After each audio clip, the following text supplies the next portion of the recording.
Okay, here we are again on my YouTube.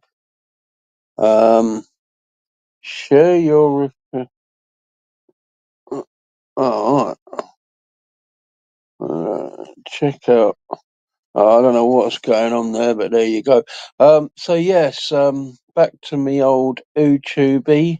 Um, again, the account I've had for 4 or 5 years or so, as long as I've been doing TikTok. And the account that no one ever comes to. Um, yeah, it's a bit surprising, really, but there you go. Um,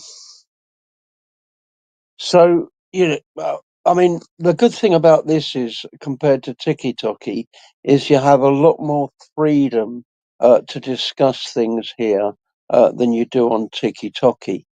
Um, for instance, Mohammed Hijab begging the government to empty some of the hotels so that he can start taking his wives there again. Um,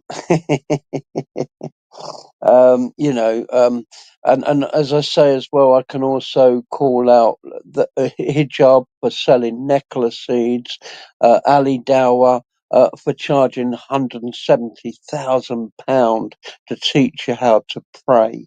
By giving you a plastic bath mat, basically.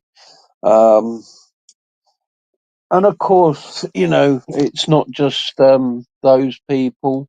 Um, my own brothers and sisters are just as guilty as, using money to further their own. And you shouldn't do it. You're basically, what you're doing by doing that is you're allowing Satan to come in, you know, but by um saying, yeah, I'm doing it for the ministry, I want it for this, I want it for that, I want it for this church, I want it to set up this kid's school. um Whatever it is, it's not godlike. Because if God wanted you to do all those things, God would supply you the means to do those things. You wouldn't need to have super chat, and when people sent in $100, $200, $400 on a super chat, you wouldn't need to turn around and say, oh, well done, that person. May God bless you. May He increase your wealth 20 times over. May He do this. May He do that. No, it's not godlike, my friend. It's satanic. Um, and if you can't see that, then unfortunately, you are storing up for yourself a lot of problems further on down the road. Because you only need to start letting Satan in a little bit, and once you've let him in a little bit, he will then do the rest, and come in more and more and more. Um, Jesus Christ never charged for anything. Money is, yes, you need money. Yes, I'm not saying you don't need money. Yes, you do need money. But again, the Lord will supply. Uh, you know, um, most of Jesus's apostles were fishermen. They were poor fishermen. Yet, twice, on at least two occasions that we know about, and there were probably more than that, he gave them so much fish, you know, that they would have earned a fortune from all that fish. So much that they would have had to chuck some away. And this is what it means when you have faith in the Lord. You have faith in the Lord so that He will supply what you need. If you need a new computer, God will supply it. If you need money to go round the world, God will supply it. Jesus walked sometimes 40, 50, 60 miles. How did he do it? He walked. So yeah,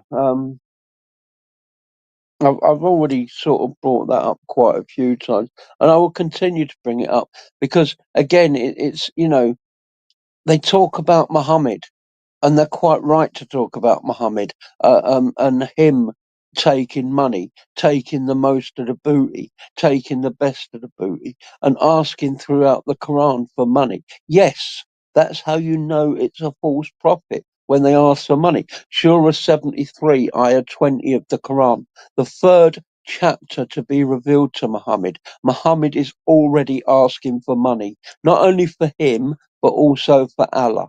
Surah 73, ayah 20, the third surah to be revealed. Give me your money and give Allah your money and fight in the name of Allah Akbar. That then continues throughout the Quran. And then one of the last surahs to be revealed, Surah 9, ayah 103. Again, give Muhammad your money and he will forgive you your sins. Now, you can't really call out a person, for asking for money and saying that proves they're false when you are doing the same thing. And you need to be able to recognize and see that.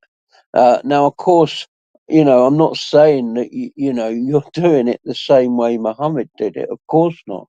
But whatever way it's being done, it's still wrong. Whatever way you're doing it, whatever you're asking the money for, it's still wrong. Let's say you're asking, so that you can feed a child. Wrong. If you want to feed that child, ask God to supply the food to give you that child, and God will supply you the food. Did he not supply the loaves of bread and the fish to the 4,000 and then the 5,000? Yes, of course he did.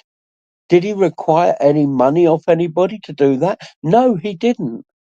When he paid the tribute for him and Peter, again, did he require any money? No. He required Peter to go and find one fish in the pond, and the money was in the fish's mouth. Um, so yeah, anyone who charges, or asks for any monetary gain, uh, is false. And as I say, they may be doing it through negligence, but still, that is a very dangerous thing to do. Okay, because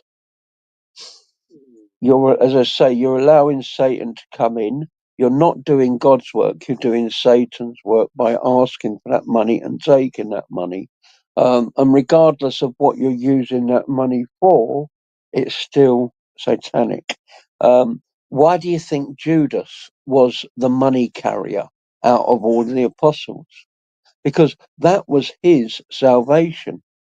His salvation was being in charge of the money and um, doing that in a responsible, godlike manner. And of course, he failed to do that, and that allowed Satan to come in. So yeah, um, that's my little rant over with again about that, because it is something that does bug me. The person who I have in mind is somebody who I believe is good. I believe they're doing God's work. I believe God is with them. But by doing what they're doing and continually asking for money all the time, that's the wrong path, my friend. That is the wrong path, and you need to correct it. Um, I did have a Muslima who was contacting me, private messaging me, to continue to go live on the here. And I did tell them that I would be, and they said they would come up and chat with me. But it looks like they've um, bottled it, unfortunately. They did tell me that they were a younger person, 14 years old, And when I checked YouTube's policy, it said 13 or under. So I said, okay, that's still old enough. Um, and of course, it's still important to, prophesy and preach to the children. I think it's more important to do it to the children, actually, because obviously the younger you can catch someone, the better it is. Um, Definitely. So yeah, let's hope that person eventually turns up before I go. I won't be staying long. Only four people in here again, I've noticed. And so, if it remains at that sort of level, and certainly the guest doesn't uh, come up to request to come up to speak to me, then I won't be staying here that long. There's no point. The longer you stay here, the more longer it takes to download the video.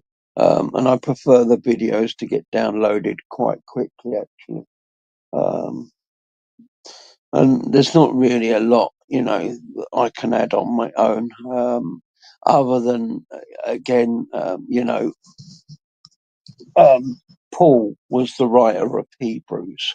Again, I'm hearing quite a lot of people say they don't know who wrote the book of Hebrews. Well, according to St. Clement of Rome, who was a pupil of Peter and also knew Paul, because he was a pupil of Peter, and Paul and Peter did spend quite a lot of time together.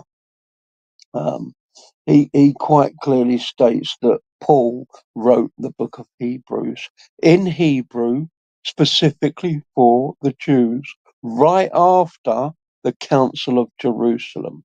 So when all of the apostles met in Jerusalem, James was the head bishop, and that was to do with circumcision and the old laws and the old Jewish laws.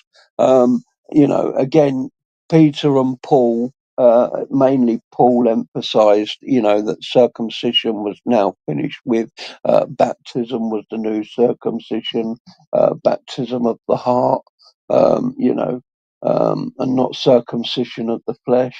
And also, as I say, the old laws, being replaced. The Jews, especially in Jerusalem, were they were very much against Paul. Up until then, Paul was someone who was a hero to them. But at that point, they saw him more as an enemy rather than a hero. And so it was decided between Peter and Paul and the rest of the apostles, that Paul would no longer preach to the Jews in Jerusalem. If he came across Jews in Rome or elsewhere on his travels, he could preach to those Jews. But the actual Jews in Jerusalem, he could no longer preach to them because, as I say, the Jews in Jerusalem were very much anti-Paul, hugely so. Um, and of course, what Paul decided was, well, I can't preach to those Jews, but what I can do is I can write them a book. And so that's what he did. Exactly right after the Council of Jerusalem, when it was decided he could no longer preach to those Jews in Jerusalem, he wrote the book of Hebrews for the Jews specifically in Jerusalem. And of course, he couldn't let it be known that he wrote that book. Otherwise, it would have defeated the object. So he gave it immediately to Luke to translate into Greek. And of course, giving Luke, the commandment that Luke is not to make it known who the author of the book was, and who the um, preferred audience of the book was, namely the Jews in Jerusalem and Paul, of course, as well. And so that's what happened with the book of Hebrews. Paul wrote it in Hebrew, gave it immediately to Luke to translate into Greek, and also with the commandment, to translate it in such a way that the writer was never ever fully established. And that way, that was Paul preaching to the Jews in Jerusalem. That was his way of preaching to those Jews in Jerusalem. And he also didn't really preach to Jews elsewhere either. He did, a bit, but not so much, because again, he still had a lot of anti behavior from all the Jews. And so what he tended to do was make the Jews jealous. But by converting more and more Gentiles to Jesus Christ, and by converting more and more Gentiles into Christianity, which Paul basically did, in large numbers, that was his way of converting Jews to Christianity. Because his hope was he would make them so jealous that he was converting all these Gentiles into Christianity, that the Jews would then follow suit. And of course, it's the same with the Gospel of Matthew. The Gospel of Matthew, the very first Gospel written roughly around 4 to 5 years after the Passion. So after the crucifixion and resurrection, which was roughly dated 33 AD, Matthew wrote his Gospel, again in Hebrew or possibly Aramaic, specifically for the Jews, roughly 4 to 5 years. So before 40 AD, Matthew wrote his Gospel. And again, St. Clement is quite clear, the reason why he did this is because the Jews were saying Jesus cannot possibly be the Messiah. He didn't come from Bethlehem, and he didn't come from the line of David. And that's why Matthew wrote his gospel, starting with the genealogy of Jesus, and written in such a way, that there are 3 groups of 14 names. In order for Matthew to have 3 groups of 14 names, he had to leave some names out. And he's also repeated one of the names between the end of the Kings and the exile period, Babylonian period. There's a king repeated there, Jokaiah or something. He was the last king when the Babylonians invaded. Obviously, he stopped being king when the Babylonians invaded. They captured him, but he still remained alive. And so he's included twice in the groups of 14. He's in the second group, the kingly group, and he's also in the third, the start of the third group, because he's almost like the first cornerstone, in a way where he joins the 2 groups together. And so, again, Matthew did this specifically in that way because the Jews would fully understand it.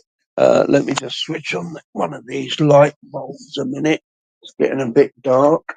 And so Matthew deliberately wrote it that way in 3 groups of 14 because there's a direct connection, again, between David and Jesus with the number 14. The name David in Hebrew isn't David because Hebrew doesn't have any vowels. It's literally DVD.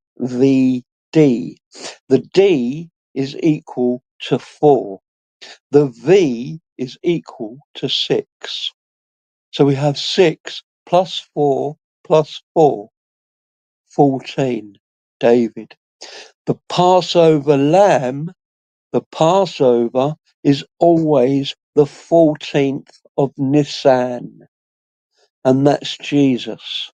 And David knew that the Jews would understand that David, name in Hebrew, equates to 14, and Jesus, the Passover lamb, also equates to the 14th of Nisan. That's why he had 3 groups of 14. It's also why Matthew's gospel quotes the Old Testament more than any of the other 3 gospels. Literally, he quotes the Old Testament over and over and over. Again, to put in the equation between Jesus, the Messiah, and David. Um, he does it so well. Um, There's also another equation with Luke as well in his gospel where he's got 70 names. He's got 70 names going all the way back to Adam and God. And of course, 70 is important because when you have 70 and you times that by the days of creation, 7 days in creation, 70 times 7, how many times should I forgive my brother? 70 times 7 forgiveness. So yeah, I mean, there's lots of different little bits like that I very rarely hear anyone else talking about. And as I say, it's from studying the early church and the early church fathers that I got all this information. A bit like John 20:17, don't touch me yet, woman, for I have not ascended to my Father and your Father, and to my God and your God. A phrase that the Muslims always love to bring up because they say, see, look, Jesus has got a God. He's saying his God. Ah, yeah. But now what you need to do is ask them, why did Jesus make the distinction? There's only one Father. There's only one God. So why did Jesus make the distinction between the Father and the God?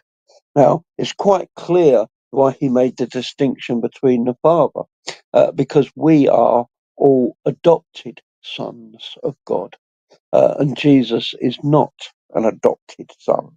So that's why the distinction was made between the Father, because we're adopted and he's not. But why did he make the distinction between the one God? Why was it his God and our God? Why not? Well, his God and your God, rather, he said. I go to my God and your God. Why his God and your God and not our God? You see? And this is where you can get the Muslims caught out so easily just on that one verse alone. It's quite clear, obviously, to us Christians why Jesus Christ made the distinction between his God and our God.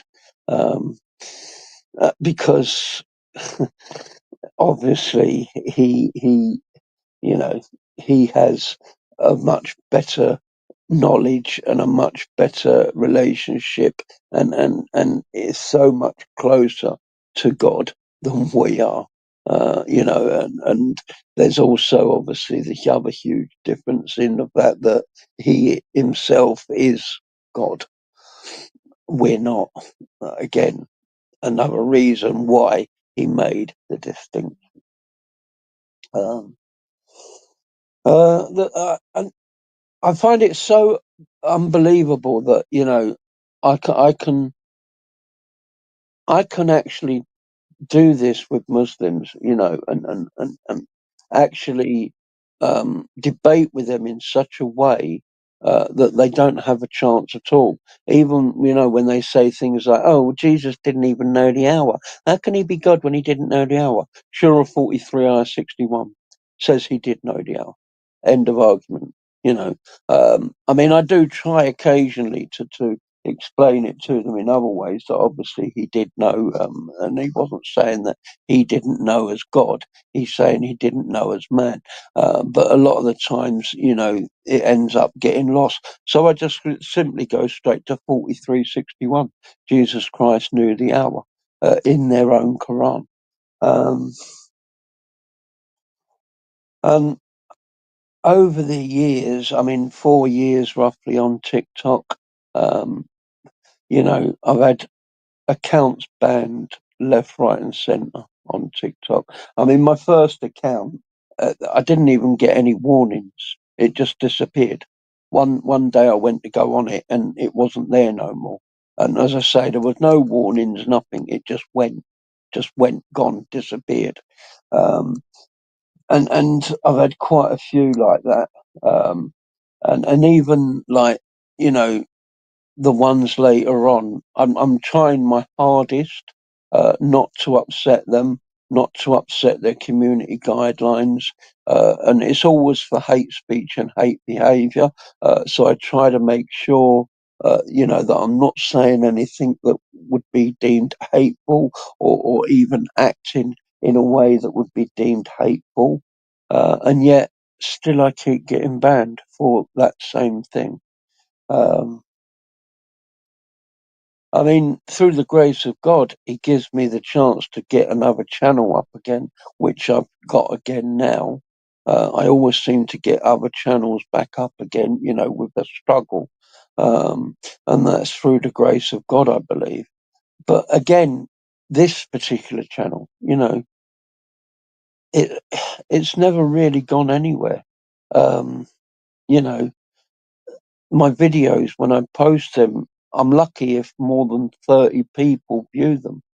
Um, and well, it's I'm not sure if it's because I'm doing things wrong or because I'm doing things right. I I really don't know. I really don't know there. Um, whether it's because I'm doing lots of things wrong or whether I'm doing things right, and I don't know. I don't know. It's it's it's really really frustrating though. Because as I say, there's lots and lots of things I can go through in the Bible. Um, but yeah, I mean, not just in the Bible, but as I say, in the Quran. I mean, Islam.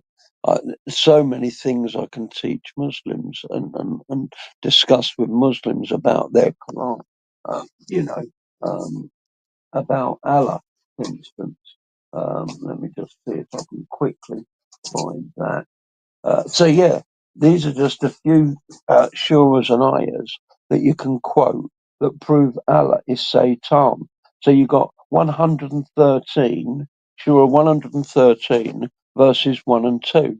That literally says Allah created evil. 113, ayahs 1 and 2. Then you've got Surah 7, ayah 16, and Surah 7, ayah 18. That's Satan telling Allah, you made me bad, and Allah will fill hell. Then you've got 38:85. Allah will fill hell. Then you've got 33:72. Do not trust Allah. You can't trust Allah. 354. He's the best liar deceiver. 328. All Muslims are allowed to lie. 4143. Allah is the best misguider, the best misleader. Um, Again, Surah 4, I think it's 95 and 96. Allah prefers people who commit jihad in his name. All these things are not God-like. They're not God. They are satanic. They are satanic things. And when you use all those verses together, Surah 7, ayah 16 and ayah 18, Surah 38, ayah 85, Surah 113, ayahs 1 and 2, Surah 3, ayah 54, Surah 33, ayah 72, and Surah 3, ayah 28, and Surah 4, ayah 143. I mean, there's a lot more you can add to it, but just those on their own prove Allah is Satan. They prove it conclusively because he does, in all those verses there, he does what only Satan does. God doesn't do those things in the Bible. God is not the best liar. God doesn't want to feel hell. God, says you can't, never turns around and says you can't trust him. God never says he misguides anyone. God, never says that he made Satan bad and he created evil. No, none of those things does God admit to in the Bible because they're not true, of God in the Bible. But Allah in the Quran admits to all those things. And as I say, those are things that only Satan should admit to. Um, But there you go. And this has been now half an hour, folks. So only 4 people again. So I am going to end it there. God bless you all. Peace of Christ to you all. Um, yeah, well, there you go. Maybe my calling is not to do this. Maybe my calling is in other areas. Who knows? God bless you. Peace of Christ to you all, people.